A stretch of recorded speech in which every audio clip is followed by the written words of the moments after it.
علیکم ورحمۃ اللہ وبرکاتہ۔ عزیز طلباء، آج ہم قرآن مجید کے فضائل کے متعلق پڑھیں گے۔ یہ اس سبق کا آخری حصہ ہے۔ قرآن مجید جو کچھ اس میں بیان کیا گیا ہے وہ یقینی علم ہے اور حقیقت کی بنیاد پر مبنی ہے، اور اس میں کسی شک کی کوئی گنجائش نہیں۔ اس میں ہر زمانے اور ہر خطے کے تمام انسانوں کے لیے مکمل ہدایت اور رہنمائی موجود ہے، اور انسان کی دنیا و آخرت کی فلاح حقیقی فلاح جو ہے، اس کا دار و مدار اسی عمل پر ہے کہ وہ قرآن کے مطابق کتنا عمل کرتا ہے۔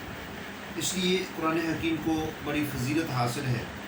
جس طرح یہ کلام تمام کلاموں سے بہتر ہے، اسی طرح وہ انسان بھی تمام انسانوں سے بہتر ہے جو خود بھی اس قرآن کا علم حاصل کرے اور اسے دوسروں کو سکھائے۔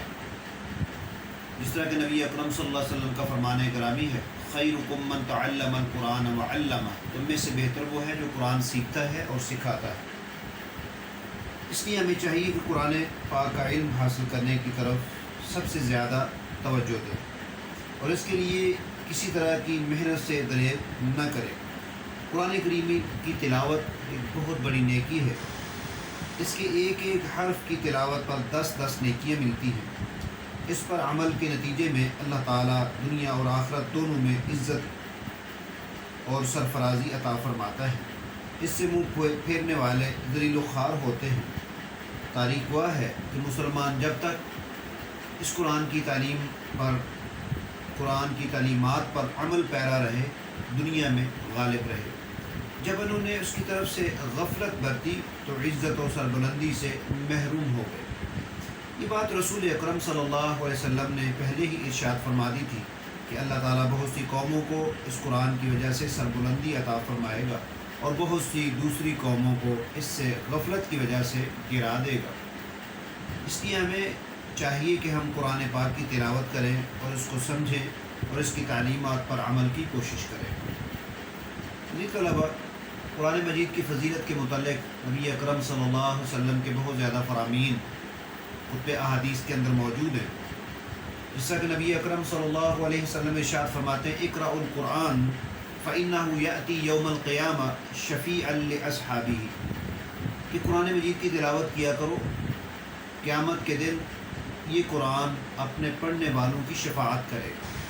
کہ نبی اکرم صلی اللہ علیہ وسلم کا فرمان گرامی احادیث میں موجود ہے کہ کوئی کسی کے کام نہیں آئے گا، قرآن بھی اس کا پیغام دیتا ہے، کوئی کسی کے کام نہیں آئے گا لیکن جس کو اللہ اجازت دے گا۔ تو اللہ کا قرآن جو ہے اپنے پڑھنے والے کے لیے شفاعت کرنے والا بن کر اللہ کے حضور پیش ہوگا۔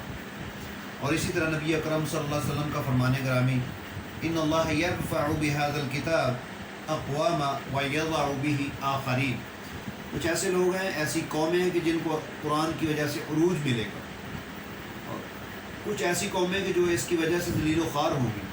اسی لیے تو شاعر نے کہا ہے، وہ معزز تھے زمانے میں مسلمان ہو کر، ہم ذلیل و خوار ہوئے تارک قرآن ہو کر۔ یہ ایسے ہے کہ جیسے نبی اکرم صلی اللہ علیہ وسلم کے فرمان کا ترجمہ اور مفہوم جو ہے وہ شعر کے اندر بیان کر دیا کہ ان پہلے ہمارے سلف صالحین کو جو عزت ملی تھی وہ قرآن کی وجہ سے ملی، اس کے اوپر عمل کرنے کی وجہ سے۔ اور آج اگر مسلمان ذلیل و خوار ہو رہا ہے تو قرآن کو چھوڑنے کی وجہ سے، قرآنی تعلیمات سے دوری کی وجہ سے۔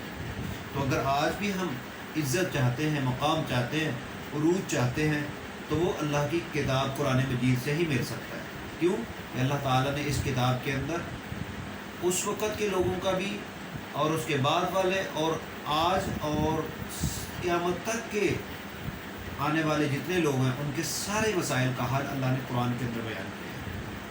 جس طرح کہ اللہ نے قرآن مجید میں فرمایا، تبیانا لکل شیء، ہم نے ہر چیز کو اس قرآن کے اندر جو ہے بیان فرمایا ہے۔ تو یہ بڑی عظیم کتاب ہے۔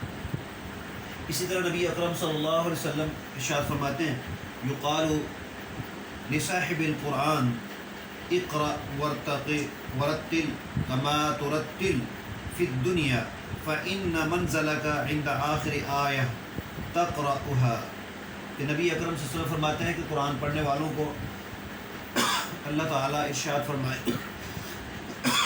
گے کہ اے قرآن پڑھنے والے، اے صاحب قرآن، جس طرح تو دنیا کے اوپر قرآن کی تلاوت کرتا تھا، آج بھی قرآن کی تلاوت کرے، اور جہاں تک آپ قرآن پڑھتے چلے جاؤ گے اللہ کی جنت کی منزلیں طے کرتا چلا جائے، اور یہ جہاں قرآن کی آخری آیت ہوگی وہ آپ کا مقام ہے، یعنی کہ اتنی بلند مرتبت کتاب ہے۔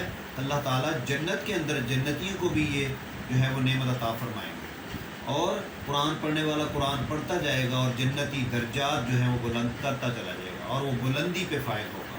تو اس لیے ہمیں قرآن مجید، فرقان حمید جو اللہ کی عظیم کتاب ہے، اور اس کا آپ اندازہ یہ لگا سکتے ہیں، اتنی عظیم کتاب ہے، فضیلت والی کتاب ہے کہ ساری کتابوں کی سردار ہے، اور جس پیغمبر پہ اللہ تعالیٰ نے اس کو نازل کیا ہے وہ سارے نبیوں کے امام ہیں، سارے نبیوں کے سردار ہیں، اور بس جس امت کی طرف اللہ نے اس کتاب کو بھیجا ہے وہ امت بھی ساری امتوں میں سے بہترین امت ہے۔ تو یہ جو لوگ عظمت والے ہیں، عظیم ہیں، تو اللہ تعالیٰ نے ان کو عظمت جو ہے وہ قرآن کی وجہ سے عطا فرمائی، اور حقیقی عزت ایسے لوگوں کی ہے جو قرآن سے تمسک ہے، جن کا قرآن پاک سے تعلق ہے۔ تو ہمیں عزیز طلباء قرآن مجید کی تلاوت کرنی چاہیے، اس کو سمجھنا چاہیے، اس کے اوپر عمل کرنا چاہیے۔ اگر ہم عزت چاہتے ہیں، ہم اللہ سے دعا کرتے ہیں اللہ ہمیں ان لوگوں میں شامل فرمائے کہ قرآن جس کے بارے میں، جن لوگوں کے بارے میں شفاعت کرے گا، اللہ کے حضور پیش ہوگا شفاعتی بن کر، سفارشی بن کر، اللہ ہمیں ان لوگوں میں شامل فرما دے۔ السلام علیکم ورحمۃ اللہ وبرکاتہ۔